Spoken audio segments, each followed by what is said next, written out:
wildest stories. And I think the best thing we could do is counter with truth. And the original idea was that we have a roundtable discussion between international volunteers who show what's really happening here.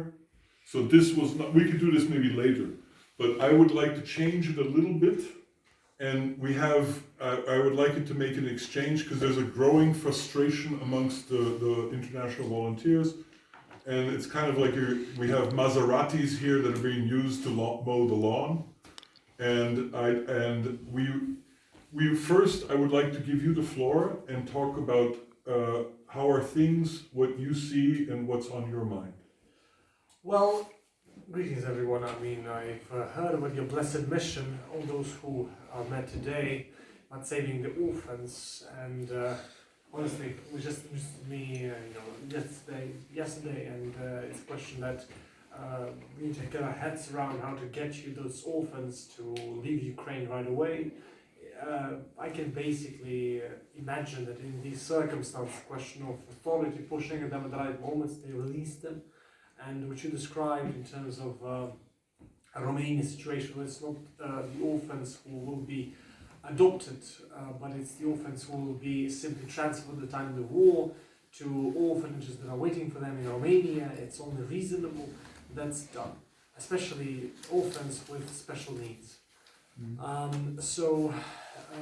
Thanks to Kuleba, with whom you are in touch anyway, and thanks to various different layers of people like Andrei Gonta in the presidential office who is dealing with these matters, Mr. Dunaya from the presidential office who is dealing with these matters, I think we can try and manage this.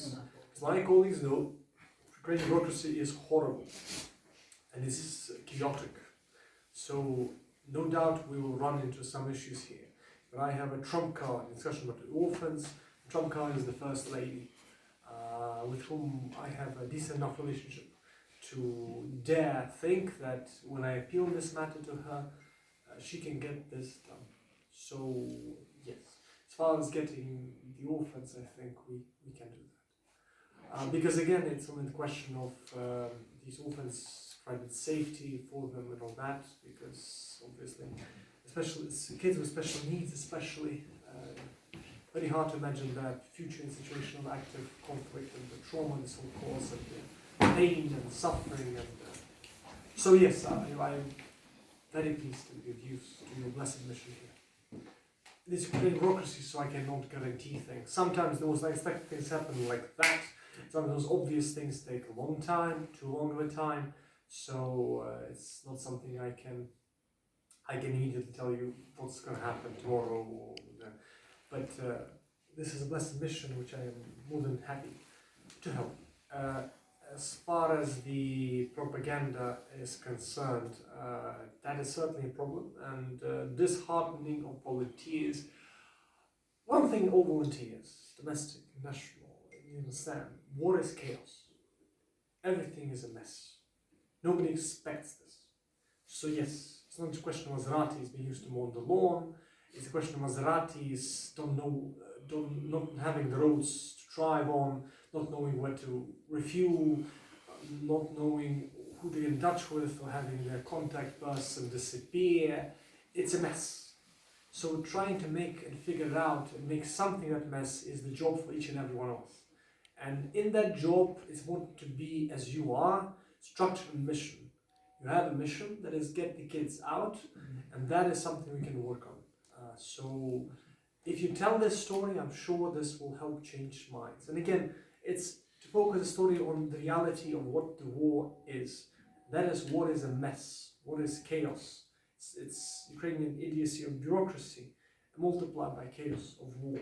So that's what we get, a situation we get ourselves in, and that's why we need people like myself who have the ability to annoy government authorities to no end, to cut the Gordian knot, as they say. But yes, as far as propaganda, it's a broader question, and that's why essentially I invited today two of the people from the team that I'm trying to gather.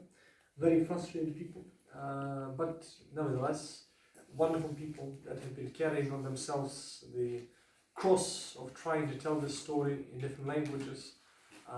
It's while at the same time speaking about Ukraine's future in the format of intermarium, that is concept of between the seas countries, that is Germany, Russia, countries coming together in one way or the other, and telling that story, telling the story of what's happening in Ukraine to the world.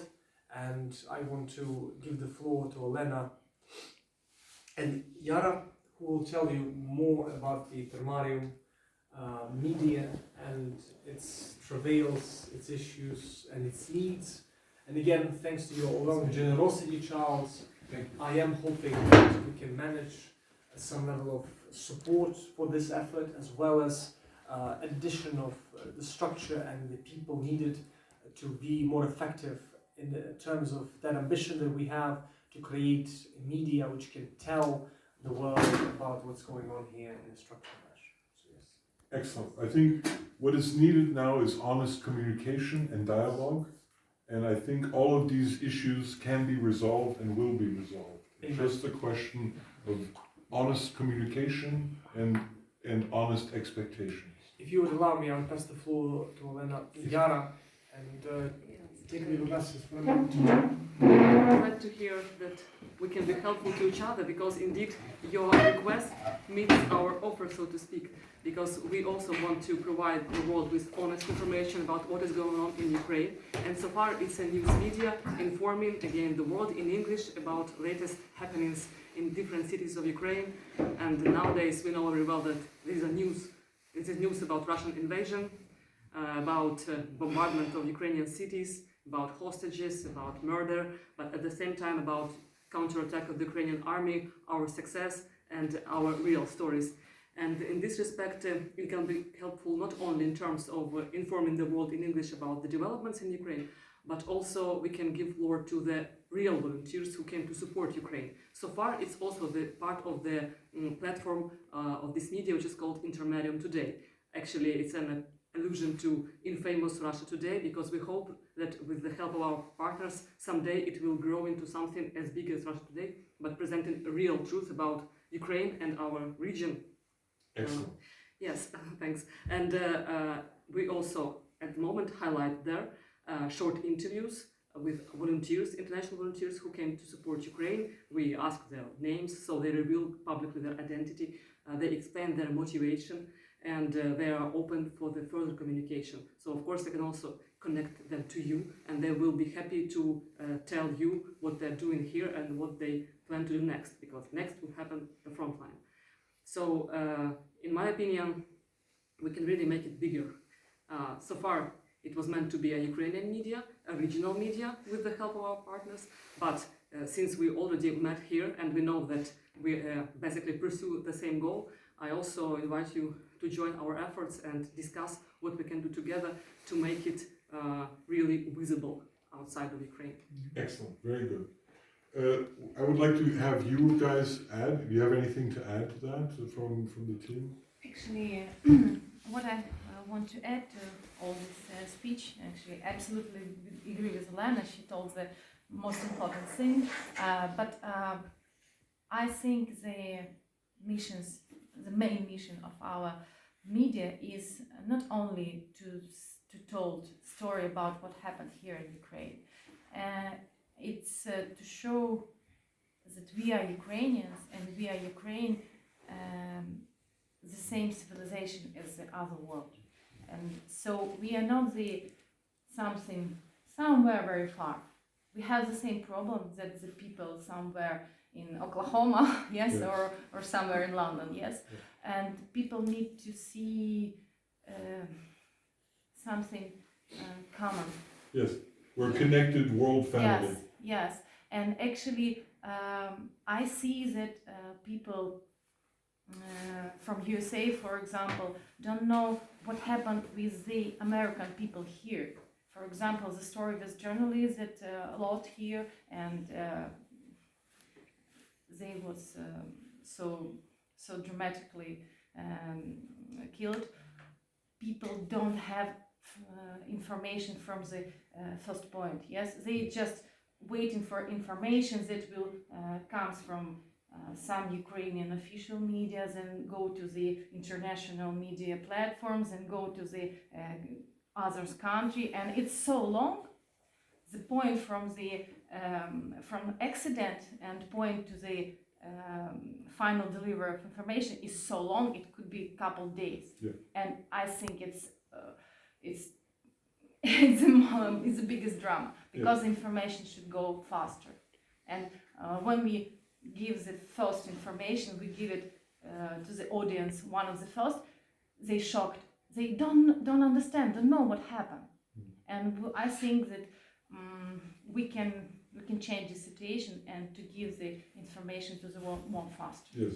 The direct, it's kind of like the children's game, you know, there's a children's game telephone, where one child says to another and then to another and to another, and you start off with one word, and then by the end of the chain, it's something totally different. We lost some meanings. In translation, yes. So I think this should be the first evening, but we hope to have many evenings where we communicate directly to the world, person to person, from the human family, all together united in a struggle for freedom and for decency and for democracy. This is what's important, right? And it's not this idea, everybody's trying to take advantage of the situation in the Ukraine. Everybody's trying to take advantage of us versus them, and how can I make this better for me? How can I and the reality is that this is a bigger problem. This is a global problem. If democracy fails here, if tyrants can win here, they can win everywhere. And this is the connectedness of the global family that we need to communicate, and it can only be done from human to human, with technology, with the internet. We can actually find a way of connecting with millions of people around the world directly. They don't have to go through state media, they don't have to go through politicians, they don't have to listen to solutions like sanctions, which have never worked, which are not solutions. They don't have to listen to propaganda of Russian flavor or American flavor or English flavor or NATO flavor. We cannot, there are people who are suffering, there are people who are dying. This is not the chance or time for grandstanding, making political speeches and not doing action. And I think the only way that's going to change is when people communicate with other people and they know exactly what's going on, and not some narrative and not some political agenda. Right. Okay. So, Igor, do you want to say? Let's do it this way. I want to have first all of the Ukrainians speak. If everybody has a chance, if you want. There's no pressure, obviously. And then I want the volunteers to speak. I think that way. So feel free. We would the evening topic this evening was originally propaganda, and of course there's been a hectic day. There's been a lot of frustration. There's been a lot of bureaucracy. So feel free to talk about what you feel you want to talk about, but keep your experience of propaganda. We're trying to we are communicating with the world, right? This is a direct chance from one human to another. I'd like to say that now Ukrainians are united and people all over the world are united as never, and it's a historical moment for our country. I always feel myself and try to get those feelings. Are the Ukrainian forces are enough to stand or enough brave, and do we have enough the capacity to fight and everything? And I feel we are. I feel we can win this war, and we can make the Russia go back their home, and we can make the war stop. I fully believe in this. I try to feel and to have this feeling every moment, and that's good reason. That's good reason. I think we all should keep working, keep be useful to each other, keep make what we can do on our places, and support Ukrainian army, Ukrainian civilians. Keep working. It's not the size of the dog in the fight, it's the size of the fight in the dog that matters. And Ukrainians have a bigger heart to fight. So I think that's what will surveil. And this is how we're going to And succeed. according to statistics, one Ukrainian soldier kills 10 Russians. Yes. Who wants to go next? Please, Okay. you. Igor actually described that we have mutually fight problems that we have, and today you described very important two issues. First one is propaganda and importance of working with the information, with the informing world about events in Ukraine and showing that we are united and that all the world is with us, that thousands of volunteers come here to volunteer as paramedics, as fighters, As and doctors, as doctors, nurses. yeah, exactly. And second, and probably the biggest problem here is these bureaucratic restrictions, and it's very painful for both us and you, because not only foreign volunteers suffer from these bureaucratic issues, and because probably you don't know legislation, you don't have local connections and so on, but we also suffer from that, even though we know the laws, but I mean, bureaucratic procedures are very slow here, and during the war it takes really a lot of effort to fight these restrictions. Not a problem. Kill it.